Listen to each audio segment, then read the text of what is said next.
Welcome welcome welcome sacred want series में आज के एपिसोड में मैं आपका स्वागत करता हूं।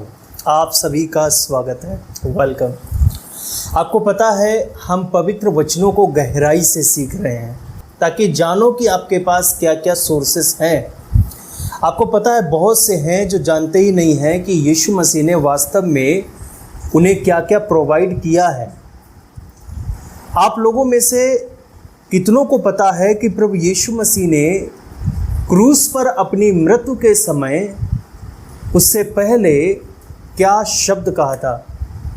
यूहन्ना अध्याय 19 के वचन 30 को याद करो कि हमारे प्रभु यीशु ने अपने पवित्र वचन में क्या क्या कहा था। वो कौन सा शब्द था? उन्होंने कहा कि सब पूरा हुआ। इसलिए हमें इन शब्दों के वास्तविक महत्व को समझना है। यीशु मसीह ने अगर कहा है कि सब पूरा हुआ तो सब पूरा हो गया है। इसका मतलब है कि किसी के पास अब कोई घटी नहीं है। उसे प्रभु यीशु मसीह को एक्सेस करने की ज़रूरत है। उसको अपने आप को यीशु मसीह के साथ में कनेक्ट करने की ज़रूरत है। अगर आप लोग मेरी टीचिंग को ध्यान से सुनते होंगे तो आपको याद ही होगा कि मैंने अब तक तुम्हें निराश करने वाली कोई भी शिक्षा नहीं दी है। यहाँ तक कि कोई भाई या बहन पाप की अवस्था में भी है तो भी उसके जीवन को पाप से बाहर निकल जाने और पवित्र आत्मा की आवाज़ को पहचानने के बारे में मैंने शिक्षा दी है। क्योंकि वास्तव में कोई दोष नहीं है, कोई दोष है ही नहीं, तो मैं तुम्हें या किसी और को दोष क्यों दूं? अगर आप आज मेरी टीचिंग को सुन रहे हो तो सीधी सी बात है कि आप यीशु मसीह को या तो जानते हो या तो उसको जानना चाहते हो। ये दो ही कारण हो सकते हैं जिससे आप लोग आज मेरी टीचिंग को सुन रहे हो। और जो यीशु को जानता है या जानना चाहता है उसके जीवन में कोई पाप नहीं है। प्रभु यीशु मसीह उसके लिए क्षमा का प्रबंध कर चुके हैं। तुम पहले से ही माफ़ किए जा चुके हो। अंगीकार करना है बस अपने होठों से। इसलिए बस अपने आचरण को प्रभु के योग्य बनाओ और यही तुम्हारी सहभागिता है। क्योंकि प्रभु यीशु मसीह का वचन कहता है कि हम परमेश्वर के सहयोगी हैं, हम परमेश्वर के राजदूत हैं, हम परमेश्वर के भंडारी हैं। बाइबल हमें बहुत कुछ कहती है और मैं आप सभी को परमेश्वर के संत कहता हूँ।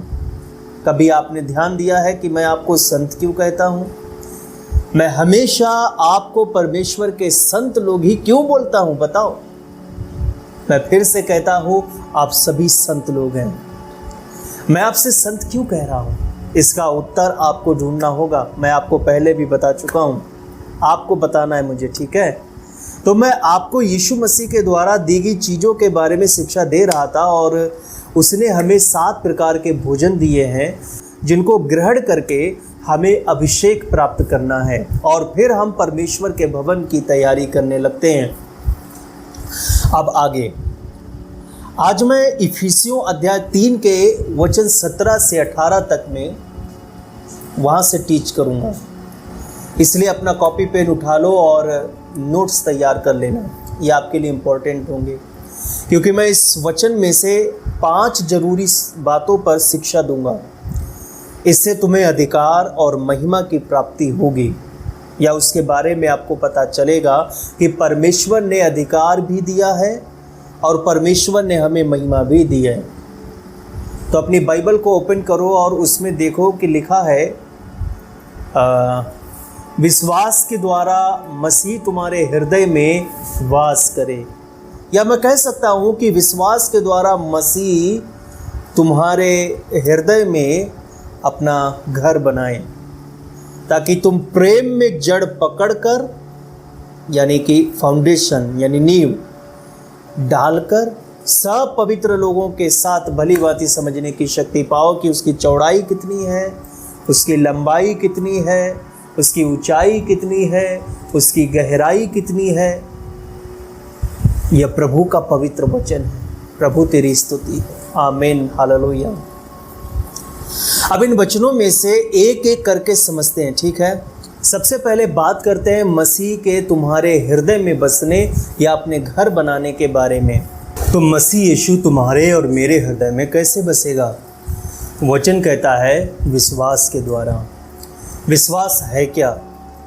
इंग्लिश में अगर आप इसी वचन को पढ़ोगे तो वहाँ पर लिखा है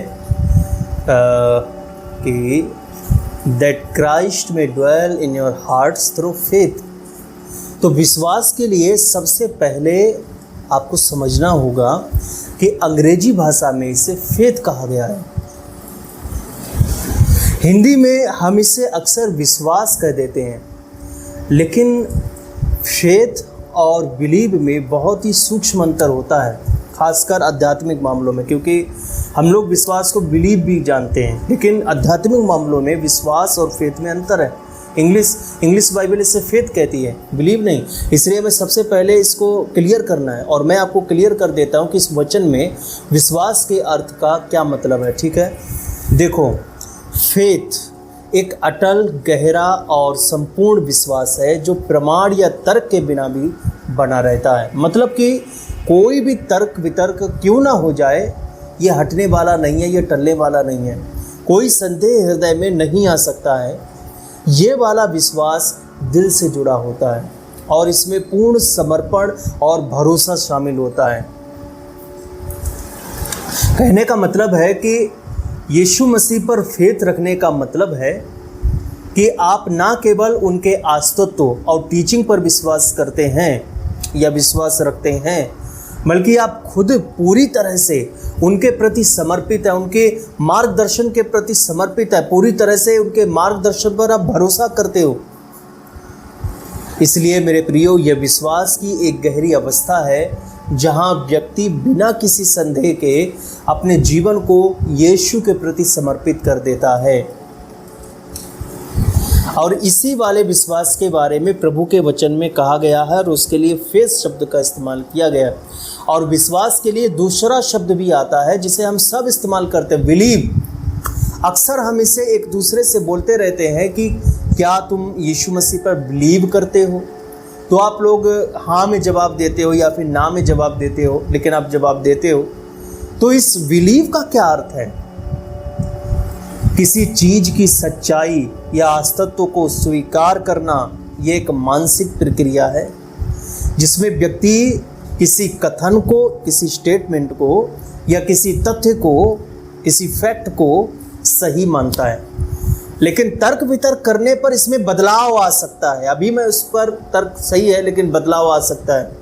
तो यीशु मसीह पर बिलीव करने का मतलब ये है कि आप उनके अस्तित्व और उनके संदेश को सच तो मानते हैं, लेकिन आप उसमें गहराई से समर्पित नहीं हो रहे हो। आप हो नहीं सकते हो, समझ रहे हैं ना? बिलीव के माध्यम से आप उनके संदेश को और टीचिंग्स को स्वीकार तो करते हैं, लेकिन ये जरूरी नहीं है कि आप पूरी तरह से उन्हें अपने जीवन में लागू करें या फिर उनके प्रति समर्पित रहें। तो आप सबसे पहला सवाल तो यही आता है कि आप प्रभु यीशु मसीह में बिलीव करते हो या फिर आप प्रभु यीशु मसीह में फेथ रखते हो। फेथ में यीशु के अस्तित्व को स्वीकार करते हैं, उनकी टीचिंग्स को स्वीकारते हैं और साथ ही साथ उन टीचिंग्स के प्रति अपने आप को पूर्ण रूप से समर्पित भी कर देते हैं, उनके प्रति सरेंडर भी कर देते हैं, अपने जीवन में उनको लागू भी करते हैं। अन्य विश्वासी लोग यीशु मसीह में बिलीव करते हैं, ना कि फेथ। समझे कि नहीं? क्योंकि वे लोग यीशु मसीह के अस्तित्व को मानते हैं कि 2000 साल पहले यीशु आया। वो मानते हैं कि यीशु मसीह इस पृथ्वी पर आए और उन्होंने लोगों को शिक्षा दी। वो एक अच्छे महापुरुष थे, वो अच्छे संत थे, अच्छे नबी थे, उनकी शिक्षाएं बहुत अच्छी हैं, लेकिन वे इन शिक्षाओं को अपने जीवन में लागू नहीं करते हैं। इसलिए बिलीवर ना हो, फेथर बनो। समझ रहे? तो वचन में क्या लिखा है? That Christ may dwell in your hearts through faith. माने विश्वास के द्वारा मसीह तुम्हारे हृदय में वास करे और अपना घर बनाए। तो विश्वास कैसा होना चाहिए? फेथ वाला, फेथर। यही है मसीह में विश्वास। इसकी गहराई को जब जान लोगे तो इसी फेथ के द्वारा, इसी आस्था के द्वारा यीशु मसीह तुम्हारे हृदय में वास करेगा और उसमें अपना घर बनाएगा। और ऐसा होने के लिए फेथ की यानी कि विश्वास की ज़रूरत है। और विश्वास कैसा वाला होना चाहिए? पूर्ण समर्पित विश्वास, पूरी तरह से यीशु मसीह के प्रति समर्पित होने वाला विश्वास चाहिए। बिलीव तो हर कोई कर लेता है, लेकिन फेथ कोई नहीं कर पाता, सब कोई नहीं कर पाता। आप अगर यीशु मसीह की शिक्षाओं को मानते हो लेकिन उन पर चलते नहीं, आप बिलीवर हो। तो तुम्हें बिलीव नहीं, फेथ करना है। तुम्हें प्रभु की शिक्षाओं के प्रति समर्पित जीवन बिताना होगा। हालेलुया। बिलीवर्स का बाइबल में कोई जगह नहीं है। अगर आप ऐसा नहीं करते हो, अगर आप यीशु मसीह के अस्तित्व को मानते हो कि वह, और उसकी शिक्षाओं को मानते हो कि वह आया, वो है जैसा बाइबल में लिखा है, लेकिन उनका पालन नहीं करते हो या उनके प्रति तुम समर्पित नहीं हो रहे हो, तो तुम फेथर नहीं हो, तुम बिलीवर हो। और बाइबल में इसका कोई स्थान नहीं है, बिलीवर जैसा कोई स्थान नहीं है। तुम अन्य लोगों के समान गिने जाओगे। इसलिए आज से अपने पॉइंट ऑफ व्यू को चेंज करना है। पूरी बाइबल में विश्वास को बिलीव से नहीं, फेथ से लिखा गया है। यहाँ पर परमेश्वर के प्रति आस्था के बारे में बात की गई, तो बिलीव नहीं, फेथ। इसलिए हिंदी बाइबल पढ़ने वाले इसका मतलब अच्छे से समझ लो और दूसरों को भी सिखाओ, ताकि वे भी इसकी गहराई को जान सकें, वो भी इसकी गहराई को जान ले।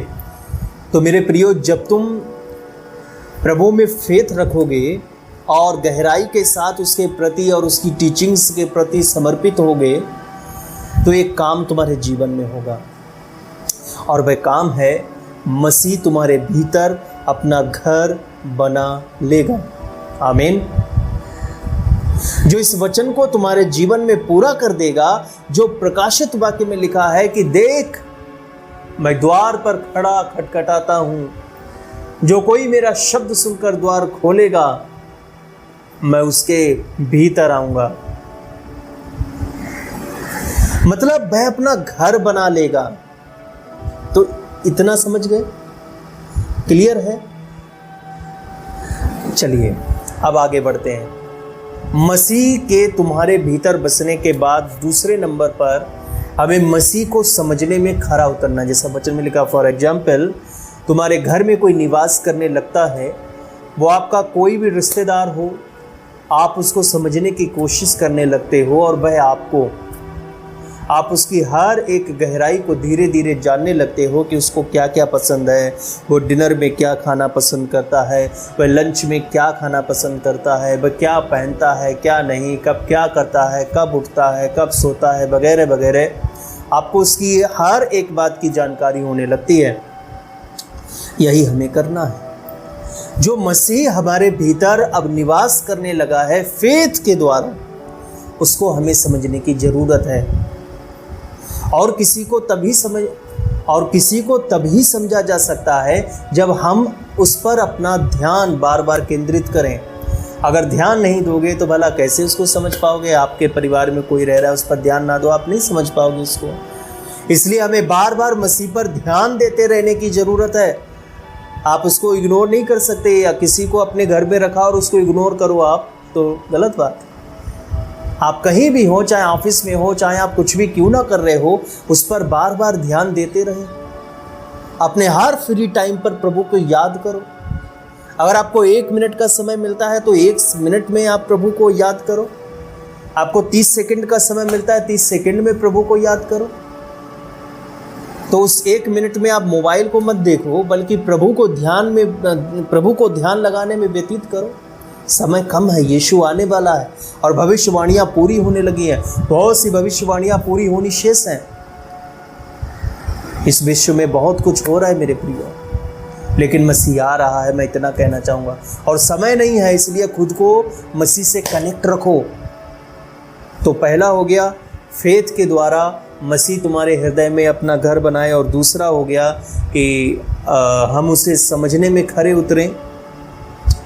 क्या समझना है हमें? उसकी लंबाई को, उसकी चौड़ाई को, उसकी गहराई को, उसकी ऊंचाई को, उसकी नींव को, उसकी विशालता को, उसकी असीमितता को समझना है। यह हमें समझना है कि वह अनलिमिटेड है और हम उसको एक्सेस करके कुछ भी प्राप्त कर सकते हैं। वह असीमित है, हम उससे जितना भी लेंगे वो कभी कम नहीं, वो हमेशा बढ़ता रहेगा, उसमें कम नहीं होता। समझ रहे हैं? और बिना दाम दिए ही सब कुछ मुफ्त में वह दे रहा है। प्रभु का वचन कहता है, मुफ्त में अन्न खरीद लो, उसको खाओ, रुपया नहीं हो तब भी आओ। क्या मुफ्त में अन्न को कभी आपने खरीदा है? वह असीमित है मेरे प्रियो, वह असीमित है। आमीन, हालेलुया। इसके बाद तीसरा नंबर आता है। तीसरे नंबर पर हमें उसको समझने में पूर्ण रूप से सशक्त होना है। खुद को बिखरे बिखरे ना रहने दो, खुद को कमज़ोर ना मानो, बल्कि मसीह में खुद को सशक्त करो। और मसीह पर ध्यान लगाओगे तो तुम उसको एक्सेस कर पाओगे। अच्छा, एक बात और मैं आपसे कहना चाहता हूँ, क्या हम किसी को पा सकते हैं? अगर वह हमारे घर में रह रहा है तो क्या हम उसको पा सकते हैं? बिना उसको जाने, बिना उसको समझे क्या हम उसको पा सकते हैं? इसीलिए चौथा नंबर पर आता है, समझने के द्वारा उसे प्राप्त करना है। प्रभु यीशु मसीह हमसे प्रेम करते हैं, वह हमें पाना चाहता है। इसलिए हमें चाहिए कि हम भी उसकी ओर अपना कदम बढ़ाएं और हम यीशु को पाएं। यीशु को पाने के लिए हमें उसको समझना है, हमें उसकी इच्छा को जानना है, हमें उसकी पसंद को समझना है, ताकि हम उसको मोहित कर सकें। हमें उससे प्रेम करना है। वह हमारे प्रेम करने के असफल प्रयासों से भी प्रसन्न हो जाता है और वह हमसे प्रेम करता है। वह देखता है कि आप लोग उसको प्रेम करने की कोशिश कर रहे हैं। वह देखता है कि आप लोग उसकी आज्ञा को मानने की पूरी कोशिश कर रहे हैं। वह देखता है कि आप वह सब कर रहे हैं ताकि आप उससे प्रेम कर सको। वह देखता है, भले ही आपके प्रयास असफल क्यों न रहे, वो सफलता नहीं पा रहे हैं, वो फेल हो रहे हैं, फिर भी वह आपको पॉजिटिव ही उत्तर देगा, क्योंकि वह हमारे सफल या असफल प्रयासों से भी प्रेम करता है। वास्तव में वो ये देख रहा है कि तुमने प्रयास तो किया, तो वास्तव में वह क्या देख रहा है? क्या देख रहा है? वह देख रहा है कि तुमने उसको पाने की लालसा की है, तुम उसको पाने की लालसा कर रहे हो। वह तुम्हारी लालसा को देखता है, इसलिए हमें प्रयास करते रहना है। कई बार हम शुरू में तो खूब मसीह में आगे बढ़ने की कोशिश करते हैं, लेकिन बाद में धीरे धीरे हम प्रयास करना बंद कर देते हैं। ये बहुत लोगों में देखा गया है, बंद कर देते हैं फिर प्रयास करना। यह सबसे बुरी चीज़ है। क्या तुम्हें पता है कि शैतान इंतज़ार भी कर लेता है? वह मनुष्यों के प्रयासों को जानता है कि एक समय आएगा कि वह प्रयास करना बंद कर देगा। एक समय आएगा वो कहेगा कि अब बस, अब बहुत हो गया, अब हम कुछ नहीं करेंगे। इसलिए तुम मसीह में बस मेहनत करो और याद रखो कि मसीह में की गई मेहनत कभी व्यर्थ नहीं जाती है। इसका मतलब कि प्रयास सफल हो या असफल हो, उसका रिजल्ट आपको मिलेगा, मसीह आपको प्राप्त होगा। कितनी मेरी बात को समझ रहे हैं? मैं जानता हूं कि आप ज्ञान के कारण बहुत से तर्क वितर्क मुझसे कर सकते हो, मुझसे आधे घंटे बहसबाजी कर सकते हो, लेकिन इसका कोई फ़ायदा नहीं। मैं फिर भी आपसे यही कहूँगा कि मसीह आपसे मिलने के लिए हमेशा तैयार बैठा है। जितनी देर मुझसे करोगे तर्क वितर्क, उतना प्रभु को याद करो, आप कदम बढ़ाओ। मसीह तुम्हारे पास आने को तैयार है, उसको प्राप्त करो, उसको समझो, उसकी इच्छा को पूरा करो। और परमेश्वर की इच्छा क्या है? परमेश्वर तुमसे क्या चाहता है? बाइबल में तुम क्या पढ़ते हो? परमेश्वर तुमसे क्या चाहता है? बाइबल कहती है परमेश्वर तुमसे बस इतना चाहता है कि तुम बस मसीह यीशु में पूरा विश्वास रखो। यानी विश्वास मतलब फेथ रखो। जब भी मैं विश्वास बोलूँ तो फेथ सुनना, बाइबल को पढ़ो। वह बस यही कहता है कि परमेश्वर की इच्छा सिर्फ यही है कि तुम मसीह में आस्था रखो, विश्वास रखो, फेथर। तो इस प्रकार तुम्हें प्रभु यीशु मसीह को समझने के द्वारा प्राप्त करना है। अब अंतिम पांचवा नंबर, यानी पांचवें में जानने के द्वारा उसको अपने हृदय में स्थान देना है। हालेलुया। क्या करना है? जानने के द्वारा। उसको अपने हृदय में स्थान देना है। कितने लोग अपने हृदय में प्रभु को स्थान दे रहे हैं, कितने लोग वेदी को बना रहे हैं। मैंने वेदिक शब्द का इस्तेमाल किया इसलिए किया है क्योंकि जहाँ प्रभु की उपस्थिति है वहाँ वेदी भी है, या मैं कह सकता हूँ जहाँ प्रभु की वेदी है वहाँ प्रभु की उपस्थिति है। इसलिए क्या तुमने अपने हृदय में मसीह के लिए वेदी को बनाया है जहाँ पर आप रोजाना बलिदान चढ़ाएं? मेरे प्रभु के प्यारे संतों, 2022 में मैंने वेदी पर एक शिक्षा दी थी 2 साल पहले। उसमें मैंने वेदी के 7 पत्थरों के बारे में बताया था जिससे वेदी का निर्माण होता है। तो उसी पुरानी शिक्षा को मैंने अभी हाल ही में अपने YouTube चैनल पर अपलोड किया है। आपको इस 5वें पॉइंट को समझने के लिए उस टीचिंग को सुनना होगा। इसीलिए इस वीडियो के पूरा होने के बाद चैनल पर जाना और वीडियोज के सेक्शन में आपको वेदी के 7 पत्थरों वाली टीचिंग मिल जाएगी। हाँ मेरे प्रियो, मैं आपको फिर से बताना चाहता हूँ, कुछ लोग कंफ्यूज होते हैं मेरी टीचिंग में कि ये पता नहीं क्या कौन सी बात बता रहे हैं। तो मैं बताना चाहता हूँ, जो कोई मेरी टीचिंग सुनता है तो मेरी उससे हमेशा रिक्वेस्ट रहती है कि वह सीरीज में ही सुने। एक भी अगर टीचिंग मिस हो जाती है तो वह कुछ भी समझ नहीं पाएगा कि मैंने वास्तव में बता क्या रहा हूँ। ये सब स्टेप बाय स्टेप चलता रहता है। जैसे मैं बढ़ता जा रहा हूँ वैसे आप लोग भी मेरे साथ में आगे बढ़ते चलो और सीखते चलो। तो ये 5 पॉइंट्स हैं जिन्हें आपको समझने की ज़रूरत है। पहला, मसीह तुम्हारे हृदय में बसे, अपना घर बनाए, मैं कह सकता हूँ। और दूसरा है कि हम उसे समझने में खरे उतरें। तीसरा है कि हम सशक्त बने समझने में। और चौथा हो गया समझने के द्वारा उसको प्राप्त करना है। 5वां हो गया है जानने के द्वारा उसे अपने हृदय में स्थान देना है। तो मेरे प्रियो, इन 5 पॉइंट्स के पूरे होने के बाद क्या होगा, इसके बाद क्या होगा, ये होगा क्या, इसे मैं एक नई शुरुआत कहूँगा। यह आपके जीवन की एक नई शुरुआत होने जा रही है, क्योंकि इस नई शुरुआत में यहोवा का तेज यानी कि प्रभु यीशु मसीह का तेज निवास स्थान में भर जाएगा। निवास स्थान कौन? आप, मैं, हम सब। बाइबल में आओ, निर्गमन अध्याय 40 वचन 1 और 2 और 34 और 35 को देखना, उसमें क्या लिखा है। उसमें आपको मिलेगा कि फिर यहोवा ने मूसा से कहा, पहले महीने के पहले दिन को तू मिलाप वाले तंबू को खड़ा कर देना। और फिर अगले वचन में है कि तब बादल मिलाप वाले तंबू पर छा गया और यहोवा का तेज निवास स्थान में भर गया। और बादल मिलाप वाले तंबू पर ठहर गया और यहोवा का तेज निवास स्थान में भर गया। तो यहाँ पर क्या हो रहा है, आपने देखा, प्रभु यीशु मसीह का तेज निवास स्थान में भर गया। और यही तुम्हारे और मेरे साथ में होगा। ये तेज तुम्हारे भीतर भरने लगेगा, तुम उसके तेज से भरे हुए होगे। और तेज का मतलब महिमा, उसकी महिमा में होगे।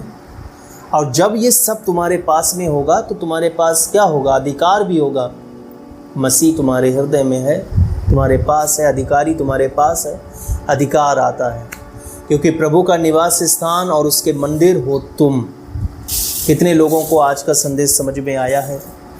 इसीलिए मैं चाहता हूँ कि इन संदेशों को सीरीज में सुने। ये सब कनेक्ट क्यों कर रहा हूँ? मैं कहीं से भी टीचिंग नहीं दे रहा हूँ कि कहीं से भी आज मैंने उठाया और ये टॉपिक लिया। मैं चाहता हूँ कि अंश अंश अंश अंश करके मेरे साथ बढ़ो। अब ये YouTube है, YouTube पर कोई मुझे ऐसा तो नहीं है कि ये डिलीट हो जाने वाला है।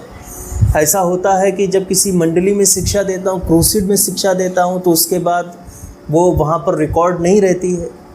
बस जो उन्होंने सुना, जितने भी लाइव लोग आए उन्होंने सुना और उसके बाद अपने घर चले गए। YouTube ये प्लेटफॉर्म हमें मिल गया ऐसा कि यहाँ पर मैं सीरीज बाय सीरीज चलूँगा तो रिकॉर्डेड रहती है। तो आप पुरानी शिक्षा से लेकर यहाँ तक आओगे तो इतना नॉलेज हो जाएगा। ये तीसरा सीजन चल रहा है सेक्रेड बॉन्ड सीरीज का। पवित्र बंधन, पवित्र रिश्ता, पवित्र आत्मीयता का एक तीसरा सीजन चल रहा है और इसके अंतर्गत ये एपिसोड चल रहा है। ये आपको परमेश्वर से जोड़ेगा, ये आपको मजबूत बनाएगा, ये आपको ताकतवर बनाएगा।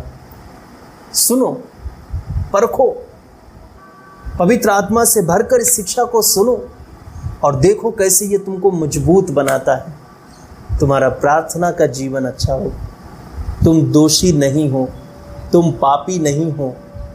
मैं फिर कहता हूँ, तुम पापी नहीं हो। तुम शिक्षा सुनने आए हो, या तो यीशु को जानते हो या जानना चाहते हो, तो इतने में ही जो तुम्हारी इच्छा है जानना और उसको चाहना, जानना, तो पाप तो खत्म हो गए। समझ रहे हैं? प्रभु आपको बहुतायत की आशीष दे। प्यारे पिता, मैं प्रार्थना करता हूँ आज की इस शिक्षा के लिए जितना भी इन्होंने सुना, प्रभु इनके जीवन में कार्य करे। कोई भी चिड़िया इन दानों को चुगने ना पाए। यह अच्छी भूमि है प्रभु, इन्हें अच्छी भूमि बना दे पिता। जितना भी पत्थर है, जितनी भी झाड़ियाँ हैं, जितने भी गहरी जमीन नहीं है, इन सब को गहरा कर, पत्थरों को अलग कर, झाड़ियों को हटा दे, इनको उत्तम भूमि बनाकर इसमें बीज बो दे पिता, ताकि यह बहुतायत की फसल लेकर आए, बहुतायत की फसल लेकर आए। यह वचन बहुतायत में इनमें बढ़े पिता, मेरी प्रार्थना है। हे प्रभु,